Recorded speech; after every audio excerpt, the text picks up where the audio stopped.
할렐루야. 아멘. 2024년 수요 예배 그 첫 시작을 함께 하시는 모든 성도님들을 환영하고 축복합니다. 우리가 예배로 한 해를 시작하고 기도함으로 주님을 구할 때 아버지 하나님께서 우리의 마음 가운데 찾아오시고 임재하실 줄 믿습니다. 우리 시간 기도하면서 예배로 나아가길 원합니다. 주님, 올 한 해 다른 어떤 것 아닌 복음과 주님의 은혜로 우리의 가슴을, 우리의 교회를 채워 주시옵소서. 우리 이런 마음으로 함께 소리내셔도 좋습니다. 기도하며 예배로 나아가겠습니다. 주여, 주님, 우리 삶을 주님께 맡겨드립니다. 이제 시작된 이 새해를 통하여 주님의 영광을 드러내게 하시고 더욱더 주님을 닮아가는 삶이요, 더욱더 예수 그리스도의 향기를 흩날리는 아름다운 인생으로 나아갈 수 있도록 주여 붙잡아 주시옵소서. 특별히 이 시간 삶을 구별하고 시간을 구별하여 새해 첫 예배 가운데 함께하는 모든 성도들의 마음 가운데 주님 찾아와 주시고 영상 너머 처한 그곳에서 함께 예배하는 주의 백성들을 주님 어루만지시고 인도하여 주시옵소서. 오, 주님을 의지합니다. 주님을 의지합니다. 주여 이끌어 주시옵소서.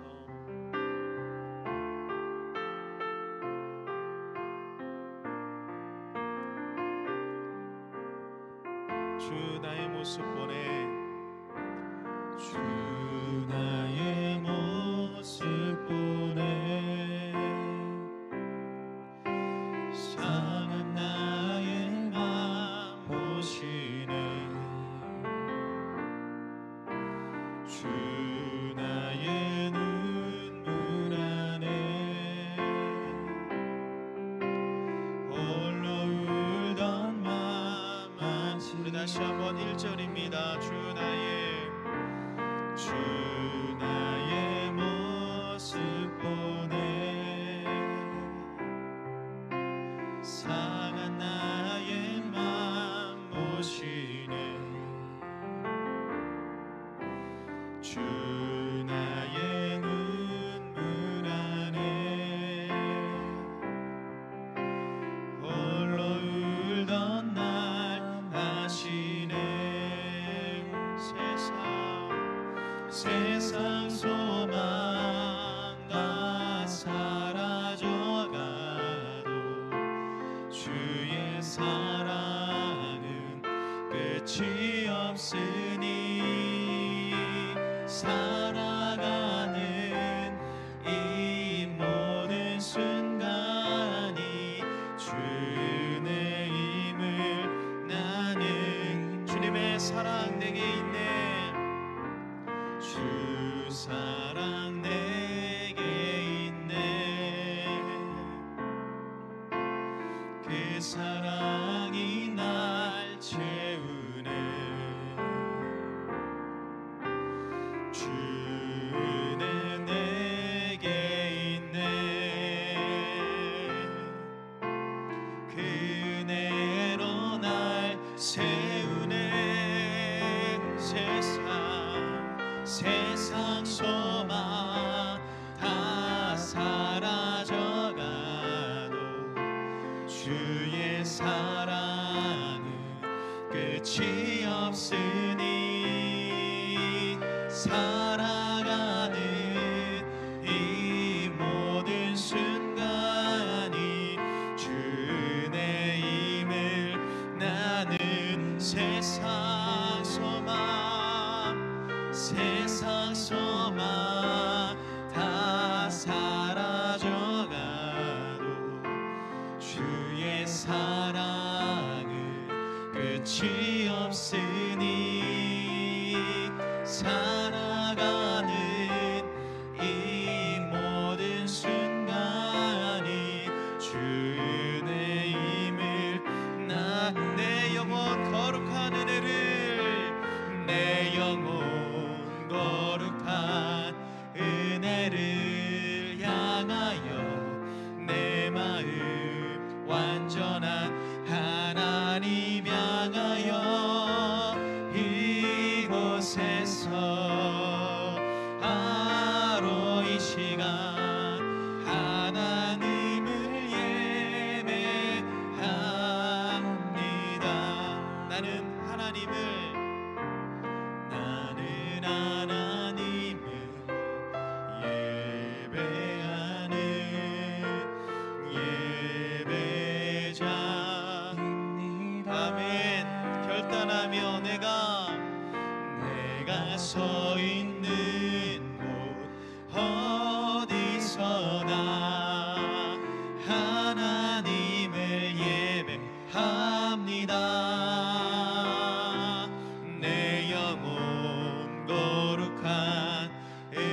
시간 하나님을 우리 다시 한번 내 영혼이 주님의 은혜를 구합니다.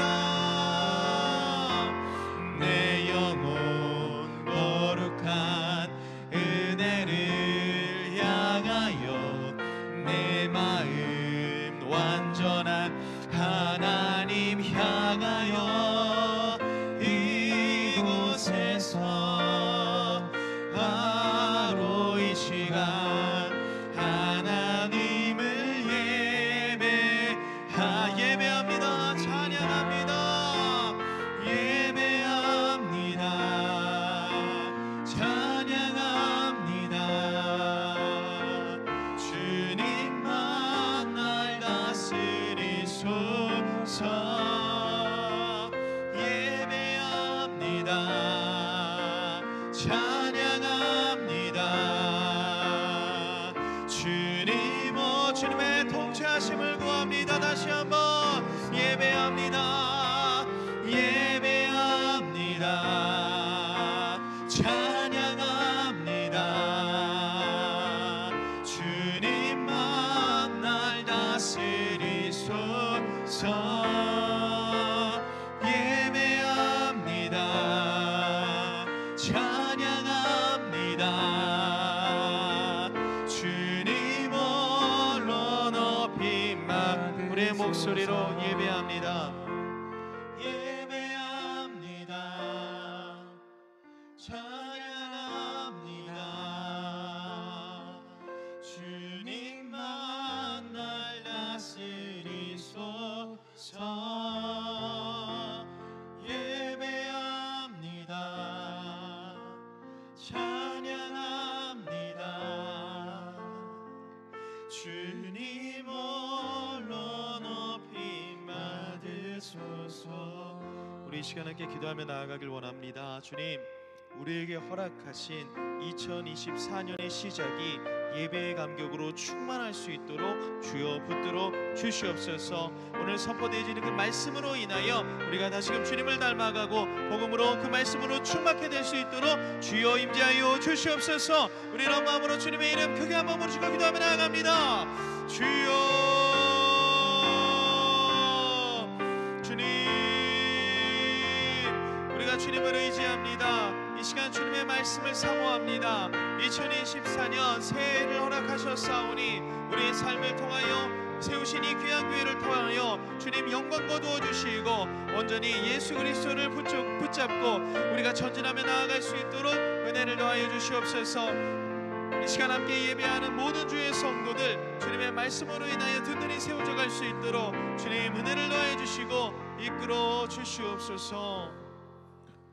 기도하겠습니다. 하나님 아버지 감사합니다. 3일 동안 우리를 주님의 은혜 가운데 불러주시고 지켜주신 은혜를 감사드립니다. 오늘도 주의 말씀을 듣고 순종하고자 하나님의 말씀을 따라 살고자 이 시간 우리가 나아싸우니 주님 말씀하여 주시고 이 말씀을 통해서 성령의 충만함을 받아 하나님을 인도하심을 받는 우리 모든 성도님 될 수 있도록 주님 축복하여 주시옵소서. 전하는 자 듣는 자 모두에게 하나님의 은혜가 있을 줄 믿사오며 예수님의 이름으로 기도드립니다. 아멘. 할렐루야. 우리 옆사람과 먼저 인사하고 시작하겠습니다. 잘 오셨습니다. 네. 오늘 말씀을 우리가 믿음으로 받으면 놀라운 역사가 일어날 줄 믿습니다. 오늘 하나님 말씀은 신약 성경 마가복음 10장 17절에서 27절까지의 말씀을 가지고 가장 중요한 것 위에 더 중요한 것이라는 제목으로 하나님 말씀을 나누겠습니다. 마가복음 10장 17절에서 27절까지 말씀입니다.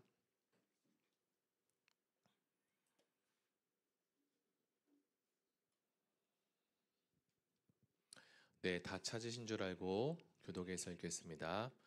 17절 예수께서 길에 나가실새 한 사람이 달려와서 꿇어앉아 묻자오되 선한 선생님이여 내가 무엇을 하여야 영생을 얻으리이까? 예수께서 이르시되 네가 어찌하여 나를 선하다 일컫느냐? 하나님 한 분 외에는 선한 이가 없느니라. 내가 계명을 안 하니 살인하지 말라, 간음하지 말라, 도둑질하지 말라, 거짓 증언하지 말라, 속여 빼앗지 말라, 내 부모를 공경하라 하였느니라. 그가 여짜오되 선생님이여 이것은 내가 어려서부터 다 지켰나이다. 예수께서 그를 보시고 사랑하사 이르시되 내게 아직도 한 가지 부족한 것이 있으니 가서 내게 있는 것을 다 팔아 가난한 자들에게 주라. 그리하면 하늘에서 보화가 내게 있으리라. 그리고 와서 나를 따르라 하시니 그 사람은 재물이 많은 고로 이 말씀으로 인하여 슬픈 기색을 띠고 근심하며 가니라. 예수께서 둘러보시고 제자들에게 이르시되 재물이 있는 자는 하나님의 나라에 들어가기가 심히 어렵도다 하시니 제자들이 그 말씀에 놀라는지라. 예수께서 다시 대답하여 이르시되 얘들아 하나님의 나라에 들어가기가 얼마나 어려운지 낙타가 바늘길로 나가는 것이 부자가 하나님의 나라에 들어가는 것보다 쉬우니라 하시니 제자들이 매우 놀라 서로 말하되 그런즉 누가 구원을 얻을 수 있는가 하니 같이 읽겠습니다. 예수께서 그들을 보시며 이르시되 사람으로는 할 수 없으되 하나님으로는 그렇지 아니하니 하나님으로서는 다 하실 수 있느니라. 아멘. 네, 우리가 살고 있는 이 사회는 자본주의 사회로서 물질이라는 것이 우리 삶에 점점 더 거대한 영향을 끼치는 것 같은 생각이 듭니다. 신앙생활이라는 이 테두리 안에서 우리가 물질만을 의지해서 살아도 안 될 것이고 그렇다고 이 물질을 부정하고 터부시해도 안 될 것입니다. 우리에게는 이 물질을 바라보는 균형 잡힌 태도가 참으로 중요하리라라는 생각이 되는데요. 오늘 우리가 함께 읽은 이 마가복음 10장에서는 어느 부자 청년의 스토리를 담고 있습니다. 그 청년은 젊은 뿐만 아니라 부귀와 영화와 권세까지도 많은 것을 갖춘 사람이었어요. 그렇다면 우리가 살고 있는 이 세상에서 우리는 신앙생활하는 우리는 재물을 어떻게 바라보면 좋을지 말씀을 통해서 함께 묵상하는 시간을 가지면 좋겠습니다. 우리가 시간 관계상 마가복음 10장을 다 읽진 못했는데요. 앞부분에 대해서 잠시 설명을 드리면 우리가 읽은 그 앞부분에 15절에서 17절까지는 연약하고 힘이 없는 어린 아기에 대한 이야기가 소개되고 있고요. 그리고 우리가 읽었던 18절에서 30절까지 스토리는 부자 청년의 스토리가 담겨 있습니다. 마가복음 10장을 통해서 우리는 이 두 가지 이야기를 가지고 정리해 보면 하나님의 나라에 과연 누가 들어갈 수 있는가라는 주제를 우리가 메시지로 받을 수 있습니다. 예수께서 어느 날 동네에 찾아오셨습니다. 동네에 예수님이 오셨다는 소식을 듣고 부모님들은 너나 할 것 없이 자신의 아이를 예수께로 데리고 가서 예수께서 만져주시고 또는 축복해 주시고 기도해 주기를 바라고 있었어요. 그런데 제자들은 이러한 모습을 보고 당장 그 부모를 향해서 꾸짖고 뭐라고 이야기를 했던 것 같아요. 그래서 제자들은 이렇게 부모를 향해서 꾸짖고 있는데 여기서 꾸짖다라는 단어를 잠시 살펴보면 매우 강한 어조로 이야기한 것을 이런 뜻을 가지고 있습니다. 제자들은 지금 예수님이 도착한 이 상황을 질서를 유지하기 위해서 아이의 부모를 아주 호되게 혼내고 책망했을 것이라고 우리는 볼 수 있습니다. 제자들까지도 이렇게 했다는 것은 그 당시 사회가 이 어린이와 그리고 사회적 약자에 대해서 그렇게 해도 된다라는 인식이 있었다는 것을 우리는 엿볼 수 있습니다. 그런데 주님은 이 아이들을 그렇게 생각하지 않으셨어요. 오히려 어린아이들이 가까이에 오는 것을 금하지 말라라고 하셨고 하나님의 나라는 바로 이런 어린아이와 같은 자들의 사람들의 것이다 라고까지 이야기하셨어요. 10장의 서론에서는 이러한 스토리가 나오고 있고요. 그 다음에 이어지는 어린아이와 상반된 오늘 우리가 읽었던 부자 청년의 이야기가 시작됩니다. 본문에 나오는 청년으로 말할 것 같으면 율법에 대해서도 거의 완벽한 사람이었고요. 상당히 젊었음에도 큰 부를 소유하고 있던 사람이었습니다. 여러분, 재물도 많고 젊고 유망했던 이 청년이 과연 어떤 것이 부족했길래 이렇게 주님을 찾아왔을까? 우리는 이런 질문을 한번 던져볼 수 있습니다. 우리가 이렇게 부자 청년이 던지는 예수님께 향해서 던지는 질문들을 통해서 이 청년이 어떤 사람인지를 우리는 살펴보기를 원합니다. 먼저 우리가 함께 읽었던 17절 말씀을 보니까요. 부자 청년이 예수님께 어떻게 왔어요? 걸어왔나요? 달려왔나요? 달려왔어요. 그리고 그 앞에다가 어떻게 했어요? 무릎을 꿇고 예수님의 이야기를 듣고자 했습니다. 이 대목만 봐도 우리가 이 청년의 마음과 청년의 상태를 어느 정도 유추할 수 있습니다. 예수님이 계신 곳은 어디일까요? 우리가 잘 알고 있는 이 팔레스타인이라는 지역인데, 그 지역은 낮의 온도가 굉장히 많이 올라가고 펄펄 끓을 정도로 매우 더운 날씨를 갖고 있습니다. 이런 날씨에 부유하고 모든 것들을 많이 가지고 있던 젊은 청년이 예수님께 달려와서 무릎을 꿇어서 이야기를 듣고자 했던 것은 청년 마음속에 뭐가 있는 겁니까? 바로 예수님의 이야기에 대한 간절한 마음과, 그리고 예수님을 향해서 어떤 질문에 대한 자신의 그런 애절한 마음을 이 청년이, 부자가 갖고 있었다는 거죠. 그는 누구보다 간절했는데요. 성경을 읽어보니까 얼마나 간절했냐? 그는 이미 예수님이 말씀하신 이 여러 가지 율법을 모두 다 지킨 상황이었습니다. 그러니까 청년임에도, 젊었음에도 이미 도덕적으로도 흠잡을 데가 없을 정도로 거의 완벽에 가까운 사람이었어요. 그는 젊지만 매우 성실했던 사람이었습니다. 그가 만약에 부모로부터 그 부를 상속받았다면 그랬다고 생각할 수 있지만, 만약에 상속받지 않았다고 하면 그는 뛰어난 실력과 그리고 아주 매우 성실함으로 그 많은 부를 이루었을 것이라고 우리는 짐작해 볼 수 있습니다. 이렇게 종합해 보면 이 청년 부자는 매우 젊었음에도 이미 상당히 많은 것을 이루고 가졌다는 것을 우리는 알 수 있습니다. 그런데 그런 그가 예수님을 찾아왔다는 것은 그렇게 많은 것을 가졌음에도 그 안에, 그 마음에 부족한 것이 있다는 것을 우리는 알 수 있죠. 그 마음 깊은 곳에 아직도 채워지지 않는 어떠한 갈망이 있었고, 그렇게 많은 부와 그리고 명예와 지위를 가졌음에도 만족함이 다 이루어지지 않았다는 사실을 우리는 느낄 수 있습니다. 예수께서 이 청년을 향해서 이제 율법을 나열합니다. 너가 이런 율법을 지켜봤니? 그랬더니 그는 이미 예수님이 말씀하신 율법들을 다 지켜왔습니다. 그러나 주님이 보실 때는 그 율법을 다 지킨 청년의 말처럼 다 지킨 것이 아니라, 예수님이 보실 때는 이 부자 청년이 오히려 부족함이 있다는 것을 주님은 발견하셨어요. 그래서 예수님이 뭐라고 하십니까? 너가 가진 것을 다 팔아서 가난한 자에게 나눠주고 나를 따르라 라고 합니다. 한번 여기서 우리가 생각해 봅니다. 이 청년이 이렇게나 많은 재물을 모으기까지 그가 얼마나 많이 수고를 했을까요? 그런데 주님이 그 청년에게 칭찬은커녕 뭐라고 하시냐면, 오히려 너 잘했다라고 하는 것이 아니라 너가 그렇게 힘들게 모았던 재물을 다 팔아서 가난한 자에게 나눠주라고 합니다. 자, 예수님은 여기서 과연 물질이 우리에게, 그리고 이 청년에게 필요 없다라고 이야기하는 걸까요? 물질은 필요 없으니까 이제 어려운 사람들이 있으니까 다 갖다 줘라, 이렇게 이야기하고 있을까요? 아닐 겁니다. 주님은 여기서 어떤 것이 중요한가, 그리고 어떤 것이 우선순위인가를 얘기하고자 하신 거예요.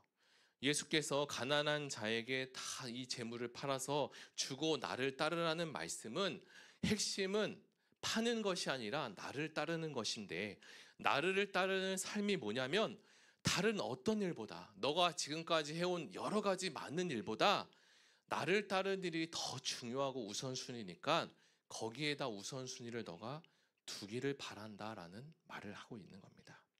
청년은 예상치 못한 예수님의 답변에 너무나 당황하고 근심할 수밖에 없었습니다. 자신의 열심과 행함 정도면 예수님께서 칭찬하고, 야, 너 정도면 영생은 얻을 수 있어라고 가능하다고 판단을 했을 거예요.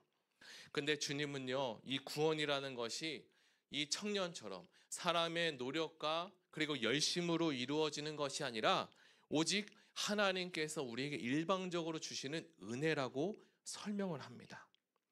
교회를 우리가 다니지만요, 자기 힘으로 여전히 신앙생활을 하는 경우가 있습니다. 봉사도 열심히 하는데 마음이 이 청년처럼 공허한 거예요. 혹시 여러분은 그런 적이 없으십니까? 내가 지금까지 열심히 살아왔는데 왜 나에게 이런 일이 생겼을까? 부자 청년은 자기가 지금까지 이렇게 쌓아 올린 이렇게나 많은 물질들을 다른 사람들에게 나눠준다는 것이 큰 근심거리로 다가왔습니다. 주님은 청년에게 물질을 다 팔아 가난한 사람들에게 나눠줘야 너가 구원받을 수 있다라고 얘기한 것이 아닙니다. 이 물질과 가난은, 부와 가난은 구원과는 상관없다는 것을 우리는 이미 알고 있습니다. 자, 부와 가난은 물질과 상관관계가 있지 않다는 것을 우리는 이미 알고 있죠. 그렇다고 해서 재물이 많다고 해서 그럼 욕심이 많냐? 그렇지도 않습니다. 재물이 없다고 해서 물질에 대한 욕심이 없냐? 그렇게도 말할 수 없습니다. 그렇다면 예수님께서 이 부자 청년에게 오늘 말씀하신 이 말씀은 과연 어떤 뜻일까요? 예수님은 이 부자 청년이 가지고 왔던 여러 가지 생각 중에 그 안에 있던 핵심의 생각을 깨트리기를 원하셨습니다. 청년이 뭐가 잘못 생각하고 있었냐면, 나는 지금까지 율법을 다 지켜왔으니 영생은 당연히 얻을 수 있겠지라는 생각에서부터 이 청년은 시작했어요. 근데 오히려 주님은 청년에게 그것을 인정하거나 칭찬하지 않으시고 모든 재물을, 너가 지금까지 쌓아온 이것들을 다 허물고 팔아서 가난한 자에게 나눠주고 나를 따르라고 답을 하신 거예요. 그것을 대답을 예수님이 하시니까 어떤 일이 생깁니까? 청년이 갖고 있던 연약함이 드러나게 됐습니다. 청년은 자신에게 그것이 약점이었어요. 자, 이것은 부자 청년만의 문제는 아닐 겁니다. 우리 모두는 약점을 가진 연약한 존재입니다. 내 안에, 그리고 제 안에, 그리고 여러분 안에 갖고 있는 약점을 어떻게 우리가 반응하고 그리고 이것을 해석하느냐는 앞으로 우리 미래에 참 중요한 일이 될 것입니다. 그렇다면 우리는 부자 청년이 어떻게 말씀을 지켰는지 한번 자세히 좀 살펴보면 좋겠습니다. 예수님께서 나열한 말씀은 십계명입니다. 그런데 십계명 전부를 나열한 것이 아니라 5번, 5번째부터 10번째에 이르는 이렇게 반 정도에 해당되는 말씀을 언급합니다. 그런데 이 말씀을 살펴보면 우리가 알고 있는 1번부터 4번까지에 대한 하나님의 사랑에 대한 계명은 언급되지 않고 오히려 그 뒤에 있는 내용만 이야기가 되고 있습니다. 십계명이라는 것은 모두 다 중요한 말씀인 것을 우리는 알지만 물론 십계명은 모두가 중요하지만 그 중에서 가장 중요한 계명이 무엇이냐고 질문을 한다면 여러분들은 뭐라고 대답하실까요? 저는 당연히 제일 중요한 게 맨 위에 나올 거 아니에요, 그죠? 저는 첫 번째 계명이 가장 중요하다라고 생각합니다. 첫 번째 계명은 나 외에 다른 신을 두지 말라라는 계명이죠. 거기서부터 뭐가 시작되냐면 하나님과 우리 사이의 관계가 시작됩니다. 거기서부터 바로 신앙이라는 것이 시작됩니다. 만약에 이 계명이 빠지고 나머지 계명을 다 지킨다는 것은 사실 굉장히 훌륭한 거지만 신앙과는 어떻게 보면 연관성이 없을 수 있습니다. 도덕적으로만 뛰어날 수 있죠. 그러니까 부자 청년은 이 십계명에서 제일 중요한 것을 놓치고 살아온 거예요. 십계명에 대해서도 성도님들도 잘 아시겠지만 제가 볼 때는 1계명 안에 나머지 9개 계명이 다 들어있다고 보여집니다. 왜냐면요, 하나님을 사랑하면요 당연히 이웃을 사랑하게 되기 때문이죠. 청년은 지금까지 이 하나님의 사랑 외에 나머지를 다 사랑했고 물질도 사랑했지만 그는 가장 중요한 하나님의 사랑은 잘 알지 못했던 것 같습니다.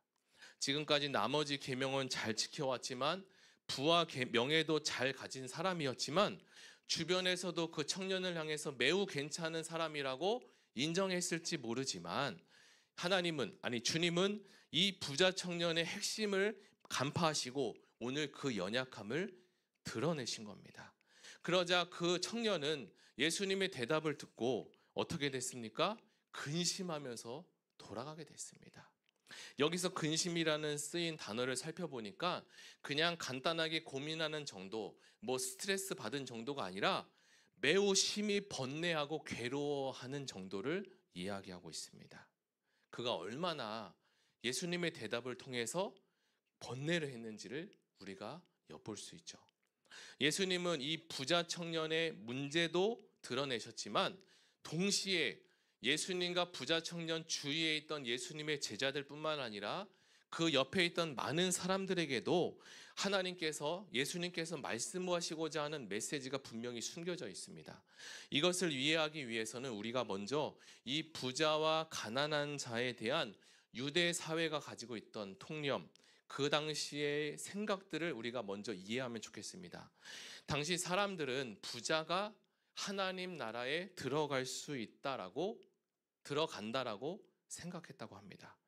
예수님이 살던 시대의 사회적 통념은 가난한 자는 죄인 취급을 받았고 저주를 받았으며 천국에 들어갈 자격이 없다라고 생각했어요. 왜 가난한 사람은 천국에 못 들어가고 그러면 부자는 천국에 들어갈 수 있을까? 그 당시에 왜 그렇게 생각했을까? 당시에 하나님의 말씀을 잘 지켰던 사람들은 바로 누구냐면 단연 부자였습니다. 왜냐하면 부자는 돈도 많고 시간도 많고 여유도 많으니까 하나님의 말씀인 율법을 잘 지킬 수 있는 여유가 많이 있었던 거예요. 그런데 그 당시 부자들이 착하고 선한 사람들이 아니라 매우 악했는데, 그래서 예수님은 구약의 선지자들도 그들을 향해서 책망의 메시지를 보냈는데, 이 부자들은 자신들이 하나님 명령인 율법을 지키기 위해, 그리고 안식일을 지키기 위해서, 지키고 싶은 것을 위해서 이 가난한 자기 밑에 있던 종속된 사람들을 일을 시키고 그 부를 자기가 갖고 오는 일들을 했습니다. 그러니까 부자 외에 대다수 사람들은 사회적 약자니까 종속된 몸으로서 자유롭게 시간을 선택하거나 결정할 수 있는 그런 여유와 상황들이 전혀 없었습니다. 성경에서 명령하는 명령, 그리고 율법, 그리고 안식일을 지키라는 여러 가지 계명을 지킬 수 있는 상황과 그런 시간조차 없었다는 거예요. 그래서 당시 부자는 율법을 잘 지킬 수 있었고 약자들에게는 일을 시켜서 수확을 거두게 했다는 겁니다. 그러니까 자연스럽게 악하고 가난한 백성은 율법을 지키지 못하니까 죄인이 되어버렸고, 반대로 부자들은 여유가 많으니까 율법을 마음대로 지키고 의인으로 칭함을 받게 된 거죠. 그러니까 또한 의로운 자라고 여겨졌기 때문에 부자가 되었다라고도 생각했던 겁니다. 그런데 주님은 이 부자 청년의 배경을 아셨는지 그 청년에게 내가 열심으로 모은 재물을 가난한 사람들에게 다 팔아서 나눠주고 나서 비로소 나를 따라오라고 합니다. 여기서 우리가 주의 깊게 볼 것이 있는데요. 예수님이 나열하신 계명을 보면 우리가 갖고 있는 십계명과 순서가 조금 다르게 되어 있습니다. 우리가 알고 있는 십계명 5번은 부모를 공경하라 되어 있는데 그게 뒤쪽으로 가 있고 6번 계명이 위로 올라와 있으며 순서가 이렇게 쭉 배열되는 것을 우리가 볼 수 있습니다. 예수님께서 부자 청년에게 말씀하신 것을 같이 이렇게 묶어서 생각해 보면 재물을 팔아 가난한 자에게 나눠주라고 하신 것도 당시 주님은 사회적 배경에서 이 말씀을 한 것이 아닌가라는 생각이 듭니다. 아마도 예수님은 이 청년이 모은 부가 그 당시에 있었던 많은 부자들처럼 가난한 사람들을 이렇게 해가지고 부당하게 모은 것이 아닐까라는 느낌을 지울 수가 없습니다. 또 한 가지, 예수께서 말씀하신 계명 중에 가장 가운데 중앙에 있는 말씀이 뭡니까? 바로 도둑질하지 말라는 말씀이 센터에 있습니다.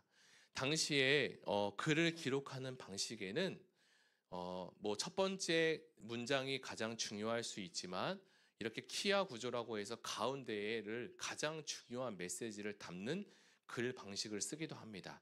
그러니까 주님은 의도적으로 이 도둑질하지 말라는 계명을 가운데에 넣어서 그것을 강조하기 위해서 이 십계명의 순서를 몰라서 그런 것이 아니라 일부러 그리고 고의적으로 그렇게 말씀하신 것이 아닐까라는 생각을 합니다. 방금 설명드렸던 이 배경을 통해서 살펴보면 부자 청년은 부자니까 당연히 복을 많이 받았고 구원도 받았을 것이라고 부자 청년도 생각했고, 그 주변에 있던 유대 사람들뿐만 아니라 제자들까지도 다 그렇게 생각했던 정황입니다. 그러나 청년이 예수님 말씀하신 그 대답을 듣고 근심하며 돌아가는 모습과 예수님이 하신 그 말씀을 우리가 합쳐서 종합적으로 살펴보면 이 부자 청년이 영생을 얻지 않았다라는 것을 우리가 생각해 볼 수 있다는 거죠. 이어서 주님이 뭐라고 말씀합니까? 재물이 있는 자는 하나님 나라에 들어가기가 심히 어렵다. 그게 얼마나 어려운 일이냐면 낙타가 바늘길로 들어가는 것이 부자가 천국에 들어가는 것보다 쉬울 것이다 라고 이야기합니다. 그러자 제자들은 물어봅니다. 우리가 생각했을 때는 아까 얘기한 것처럼 부자가 의인이고 천국 갈 확률이 높다라고 복받았다라고 생각했는데, 그러면 아무도 천국에 못 간다는 거죠. 그래서 제자들은 그러면 누가 천국에 갑니까? 그러다 예수님께서 말씀합니다. 사람은 할 수 없으되 하나님은 다 하실 수 있다. 사랑하는 성도 여러분, 구원은 하나님께 있습니다. 하나님이 우리에게 구원을 주신 것입니다. 부자 청년의 마음 깊은 곳에는 세상의 재물이 그 마음속에 깊숙이 파고들어 있었던 것 같아요. 청년의 이러한 모습을 통해서 하나님은 우리에게 무엇을 말씀하시는 걸까요? 청년은 영생에 대한 갈망도 있었고요. 그는 예수님을 향해서 그 뜨거운 햇볕을 뒤로 한 채 달려오는, 그리고 무릎을 꿇는 진지함과 간절함도 가진 사람이었습니다. 그러나 자신이 가진 이 많은 재물 앞에서 그는 무릎을 꿇었습니다. 슬픈 기색을 하고 떠나간 거죠. 그는 그것을 선택한 겁니다. 그렇다면 우리에게 재물은 어떤 것이고, 그리고 진정한 복은 하나님께서 우리에게 뭐라고 말씀하실까? 예수님이 부자 청년에게 말씀합니다. 너에게 뭐라고 하시죠? 하나가 부족하다. 이 말씀은 너가 여러 개를 다 갖췄지만 하나가 부족하다는 뜻이 아닙니다. 너에게는 다 갖춘 것 같지만 제일 중요한 거 하나가 너 빠졌어 라는 뜻을 얘기하는 거예요. 청년은 가장 중요한 거 하나 빼고 나머지를 다 갖췄습니다. 그러나 안타깝게도 그는 나머지 전부를 가졌지만 한 개가 부족했는데 그 하나가 가장 중요하고 가장 치명적인 것이었어요. 그것이 뭡니까? 바로 하나님을 나의 주인으로 모시는 거. 1번부터 4번까지에 있는 계명, 하나님 사랑하는 거, 그것을 놓친 거예요. 그게 빠졌어요. 그는 부자였고 젊음이 있었고 청년이었고 나름대로 스펙과 여러 가지 것들을 다 갖춘 존재였습니다. 그러나 가장 중요한 것이 빠졌으니 그의 인생에서는 바로 예수님이 없었습니다. 세상의 모든 것을 소유할지라도 우리에게 예수가 없으면 아무것도 가지지 않은 것이 됩니다. 우리가 부족한 것이 너무나 많이 있을지라도 우리 안에 예수님이 계시면 우리는 모든 것을 가진 자가 됩니다. 사단은 우리에게 끊임없이 참소합니다. 우리가 가진 복음이 전부인데 이것이 명백한 사실이라고 우리가 주일마다 와서 하나님 말씀을 듣는데, 사단은 자꾸 우리에게 와서 다른 것을 가지고 와서 너 이거 없지 하면서 유혹하고 우리를 고민하게 만드는 것이 바로 사단이라는 거죠. 사단이라는 뜻이 뭡니까? 거짓말쟁이입니다. 사단은 처음부터 아담과를 데려다 놓고 모든 것을 다 가진 아담과 하와에게 딱 하나 중앙에 있는 선악과를 가지고 이거 부족하지라고 하면서 그를 넘어뜨렸습니다. 우리가 부자 청년 스토리를 통해서 깨달아야 할 것이 있습니다. 무엇일까요? 가장 중요한 거 하나를 우리는 부여잡아야 된다는 겁니다. 거기에 모든 것이 다 들어있다는 사실이에요. 이 말씀이 깨닫는 은혜가 저와 여러분에게 있으시기를 예수님의 이름으로 축복합니다. 마가복음 후반부에 가서도 제자들은 아직까지 뭐라고 합니까? 주님, 우리 나중에 천국 가면요, 주님 우편에 그리고 주님 좌편에 우리들 중에 누가 앉을 수 있어요? 나 거기 앉혀주세요. 예수님이 뭐라고 하십니까? 너네들이 그 보좌 우편과 좌편에 앉고 싶냐? 저 앉고 싶어요. 그러면 내가 마시는 잔을 너희가 마셔야 된다. 그 잔이 뭡니까? 예수님이 마지막 마신 잔이 뭐예요? 바로 십자가에서 그 잔의 절정이 이루어집니다. 사랑하는 성도 여러분, 복음 전하다가 그리고 주님 일하다가 수고와 고통을 당해 보셨지요? 어떤 성도님이 저에게 와서 그러시더라고요. 목사님, 저 봉사하다가 상처받아서 더 이상 힘들어서 못하겠어요. 이게 이렇게 힘든 일인지 몰랐어요. 이럴 거면 저 처음부터 안 했을 것 같아요. 맞아요. 주님처럼 하나님과 교회를 섬기면요, 영광만 있으면 좋은데 우리에게는 그렇지 않을 때가 있습니다. 여러분, 십자가 없이는요, 부활이 없고요, 고난이 없이는요, 영광이 없습니다. 예수님이 뭐라고 말씀하셨어요?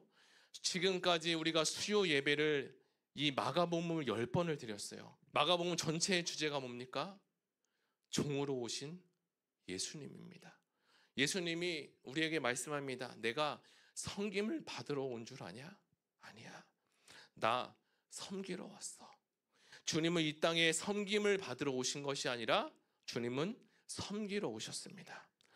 사랑하는 성도 여러분, 저 멀리 오지에 가면요, 복음을 전하다가 죽는 사람도 있고요, 예수님의 제자들도 복음을 전하다가 순교도 했습니다. 주님 일하고 봉사하다 보면요, 생각지 못한 오해도 받고요, 그리고 상처도 받을 수 있습니다.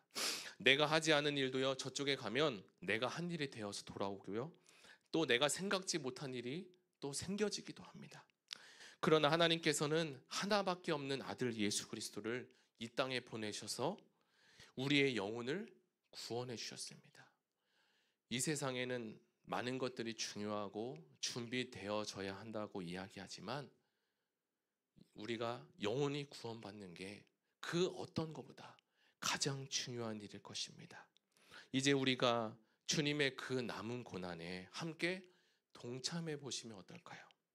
이제 2024년 새해가 되었습니다. 새해에는 이제 주님 일, 교회 일 안 했으면 이제 교회에 와서 하나님의 일도 좀 하고요, 주님 일 하다가 주님 일 하면 원래 상처받는 거예요. 그리고 오해받는 겁니다. 안 받으려고 하는 게 잘못된 거고요, 원래 그거 받으려고 그 일을 하는 겁니다. 왜냐면요, 예수님이 그렇게 사셨기 때문에요. 자, 그렇게 하면 우리 주님이 우리에게 뭐라고 말씀하십니까? 제가 디모데후서 4장 7, 8절을 가지고 왔는데요, 제가 읽어드리겠습니다. 내가 선한 싸움을 싸우고 나의 달려갈 길을 마치고 믿음을 지켰으니 이제 후로는 나를 위하여 의의 면류관이 예비되었으니 주 곧 의로우신 재판장이 그날에 내게 주실 것이니 내게만 아니라 주의 나타나심을 사모하는 모든 자에게니라. 이게 선한 싸움이래요. 우리 주님이 이 싸움을 싸우셨대요. 수많은 제자들도 이 싸움을 싸우다가 천국에 갔습니다. 천국 가면 주님이 우리에게 물으실 거예요. 누구누구야, 너 뭐 하다 왔냐? 그때 우리가 뭐라고 말하면 좋을까요? 육신의 때가 있을 때, 우리가 육신이 살아있을 때 우리의 영혼의 때를 위해서 우리가 힘써서 준비해야 합니다. 이제 말씀을 정리하겠습니다. 사랑하는 성도 여러분, 부자 청년은 모든 것을 다 가진 것 같았지만 그에게 없는 것이 하나 있었어요. 가장 중요한 것 위에 제일 중요한 것을 그는 놓치고 살았습니다. 청년은 물질 때문에 가장 중요한 것을 놓쳤지만 우리는 여러 가지 시험이 우리 앞에 새해에도 분명히 다가올 겁니다. 찾아옵니다. 그리고 사단은 우리에게 계속적으로 그 시험을 가지고 유혹할 거예요. 뭐 돌이 떡이 되게 하라고 얘기도 할 거고요, 명예도 주기도 합니다. 그리고 물질도 주고 권세도 줍니다. 권세를 줬다가 뺏기도 합니다. 그러한 여러 가지 일들이 우리 앞에 계속적으로 있지만 우리는 그게 중요한 것이 아니라 우리에게는 예수님이 가장 중요하다. 예수님이 그 일을 하러 오셨고 예수님은 그 일만 하다가 가셨습니다. 우리에게 주신 이 복음을 땅속에다 묻고 살아가는 것이 아니라 이제 그 복음을 우리가 전하고 주님께 충성하는 자가 되시기를 예수님의 이름으로 축복합니다. 우리 말씀을 기억하시며 다 함께 찬양하고 기도하기를 원합니다.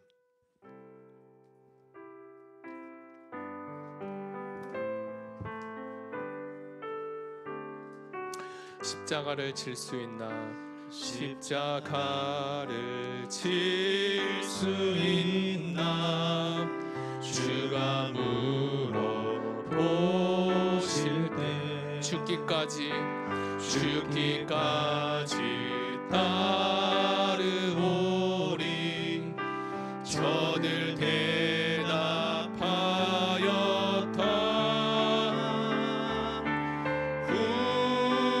우리의 심령 주의 것이니 주님의 형상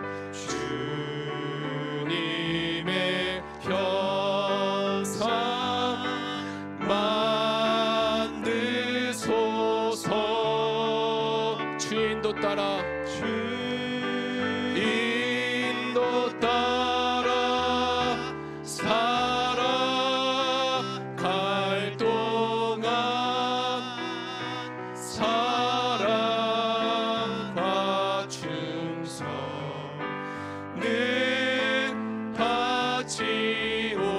바치오리다 너는 기억하고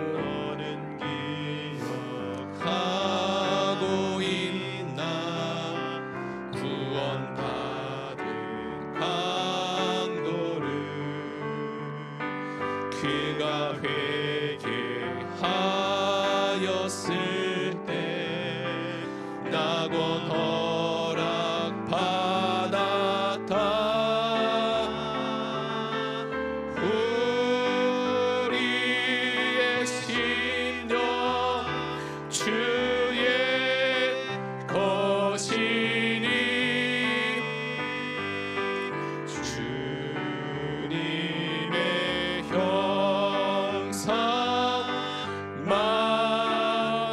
만드소서 주인도 따라 살아갈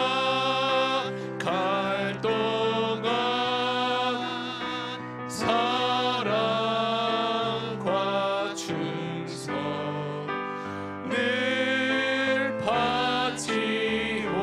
바치오리다 걱정 근심 어두운 그늘 나를 둘러 덮을 때 주께 내어 맡기겠나 최후 승리 믿으며 우리의 심령 주의 것이니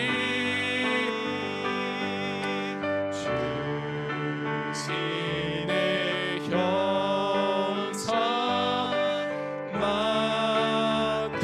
만드소서 주인도 따라 살아갈 동안 사랑과 충성을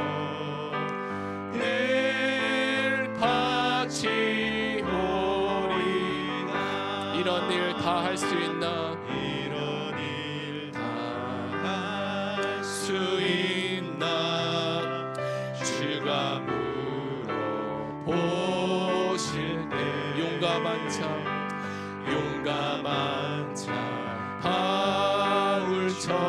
바울처럼 선뜻 대답하리라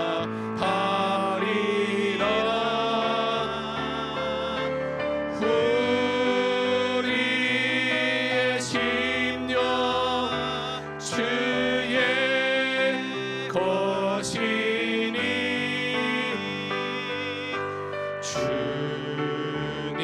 주님의 형상 만드소서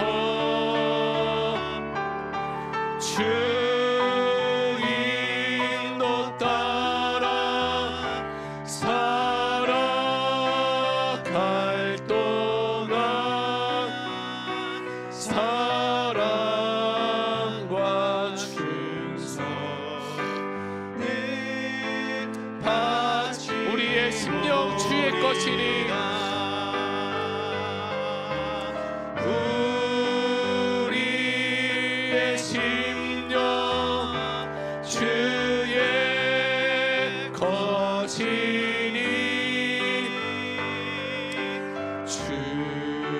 주님의 형상 만드소서. 주 인도 따라 살아갈 동안 사랑과 충성을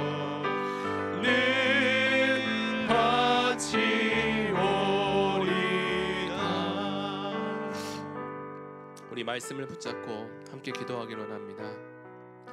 하나님 나라는 누가 들어갈 수 있는가? 부자 청년의 메시지를 통해 우리에게 하나님 말씀의 지혜와 통찰력을 허락하여 주시옵소서. 내가 가진 지식과 지혜로 판단하지 않게 하시고 가장 중요한 것보다 더 중요한 것이 무엇인지 분별할 수 있는 분별력을 주시옵소서. 자신의 판단에 귀 기울이기보다 하나님의 말씀으로 판단하고 분별할 수 있는 은혜를 허락하여 주시옵소서. 하나님, 새해가 되었습니다. 주님의 교회에 불러주셨는데 여러 가지 하나님의 일들이 많이 있지만 하나님께서 혹여나 우리를 그 자리로 부르시는 하나님의 요청은 아닌지 생각해 봅니다. 하나님의 말씀에 우리가 귀 기울여 그 말씀을 따라가는 우리 마음속에 간절함과 진지함이 있게 하여 주시옵소서. 그 은혜가 우리에게 부어달라고 우리 다 같이 말씀을 붙잡고 우리 주여 한번 부르고 하나님께 간절히 기도하시겠습니다. 주여. 하나님 아버지 감사합니다. 오늘 부자 청년의 마가온 10장의 말씀을 통해서 어린아이와 같은 자가 하나님 나라에 들어갈 수 있다고 말씀하셨습니다. 우리에게 어린아이와 같이 하나님을 의지하고 그리고 어린아이 같이 순전한 마음을 주님 우리에게 주시고 부자 청년이 많은 것들을 준비했지만 그에게는 가장 중요한 것이 없었습니다. 주님, 우리에게 그 어떤 것보다 더 중요한 예수님을 알게 하고 예수님의 복음을 듣게 하심을 감사드립니다. 하나님, 그 은혜가 주님 우리에게 넘치게 하여 주시옵소서. 우리에게 주신 것이 이렇게 많이 있는데 그 많은 것들을 하나님 놓치고 잊어버리고 살아가는 것은 아닌지 우리가 다시 한번 하나님의 말씀 앞으로 나아가게 하여 주시옵소서. 부자 청년의 메시지를 통해서 우리에게 통찰력과 지혜를 더하시고 하나님 주시는 하늘로부터 오는 위로부터 내려오는 지혜와 지식으로 우리가 살아가게 하여 주시고 가장 중요한 것보다 그 위에 더 중요한 것이 무엇인지를 분별할 수 있도록 그 가장 제일 중요한 것 위에 이 세상에 있는 모든 중요한 것들이 다 포함되어 있다는 것을 우리가 알게 하여 주시옵소서. 우리의 판단과 우리의 결정으로 하나님 모든 것들을 결정 내리지 않게 하시고 이제 새해가 밝았습니다. 하나님의 말씀 앞에 귀 기울이게 하시고 하나님의 말씀으로 판단하고 분별할 수 있는 지혜와 능력을 더하여 주시옵소서. 아직도 하나님 말씀을 잃어버리고 하나님의 말씀을 붙들지 못하는 연약한 성도님이 있습니까? 하나님, 그 성도님들에게 주님 찾아가 주셔서 하나님 말씀하여 주시고 천군 천사를 이 시간에 파송하오니 주님 능력 위에 능력을 더하셔서 하나님 연약한 모든 성도님들에게 말씀으로 굳건하게 세워주시고 능력으로 일어날 수 있도록 주여 도와주시옵소서.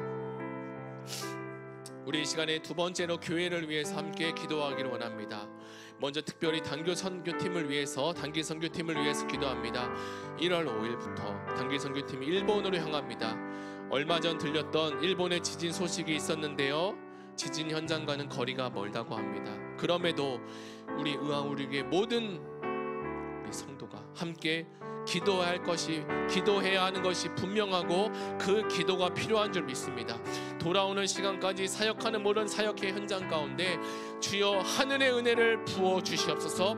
준비하는 선교팀의 일정 가운데 모든 준비가 하나님 그 선교 현장 가운데 주님 녹여지게 하시고 하나님의 복음이 온전히 서보내는 그 은혜가 충만하게 하여 주시옵소서. 선교팀의 사역 일정과 선교 현장의 날씨까지도 주관하여 주셔서 하나님 준비한 모든 일들이 사역들이 성령의 충만함으로 하나님 모두가 은혜와 기쁨이 되는 놀라운 현장이 일어나게 하시고 그 현장 가운데 하나님의 은혜와 하나님의 축복이 부어지게 해달라고 우리 선교팀을 위해서 기도해 주시고, 이제 겨울 수련회가 유초등부, 청소년부, 청년부가 있는데 일정들을 보시고 함께 다 같이 교회를 위해서 우리 주여 한번 부르고 기도하시겠습니다. 주여 하나님 아버지 기도합니다. 1월 5일에 단기 선교팀 일본을 향합니다. 하나님 선교지휘 함께 하시고 준비하는 우리 선교팀 하나님 아버지 모든 일정 가운데 하나님이 그 마음 가운데 불안함을 해소하여 주시고 그 하나님의 일정을 모든 일정을 잘 소화할 수 있도록 도와주시고 날씨와 기후와 하나님 아버지 준비되는 모든 사역팀 위에 하나님 은혜를 더하여 주시옵소서. 지진이 일어나지 않게 하시고 해일이 일어나지 않게 하시고 하나님 아버지 모든 환경을 주님께서 조정하여 주시고 주장하여 주셔서 우리 온 교회가 하나님 선교팀을 위해서 기도하게 하시고 돌아오는 시간까지 하나님의 은혜를 구하오니 주님 축복하여 주시옵소서. 선교팀의 선교 사역 일정과 하나님 날씨까지도 주장하여 주시고 선교팀의 마음이 하나가 되셔서 하나님 그 선교팀이 통해서 하나님 많은 영혼들에게 복음이 전해지고 들려지는 놀라운 일들이 주여 일어나게 하여 주시옵소서. 선교팀 모두가 선교 복음을 통해서 큰 은혜가 하나님 우리 모두에게도 전해지게 하여 주시옵소서. 다음 주에 수련회가 있습니다. 유초등부 겨울 수련회, 청소년부 겨울 수련회, 청년부 수련회까지 하나님 은혜 위에 은혜를 부어주시고 준비하시는 교역자와 하나님 교사 위에 하나님의 성령의 충만함과 기도로서 하나님 아버지 잘 준비할 수 있도록 도와주시고 하나님 준비되어짐을 통해서 우리 다음 세대 영혼들이 살아나고 주님을 만나고 가장 중요한 것 위에 더 중요한 것이 무엇인지를 깨달을 수 있는 은혜가 주어 있게 하여 주시옵소서. 우리 마지막으로 기도하기로 원합니다. 나라 민족을 위해서 그리고 가지고 오신 개인 기도 제목을 위해서 기도할 텐데요.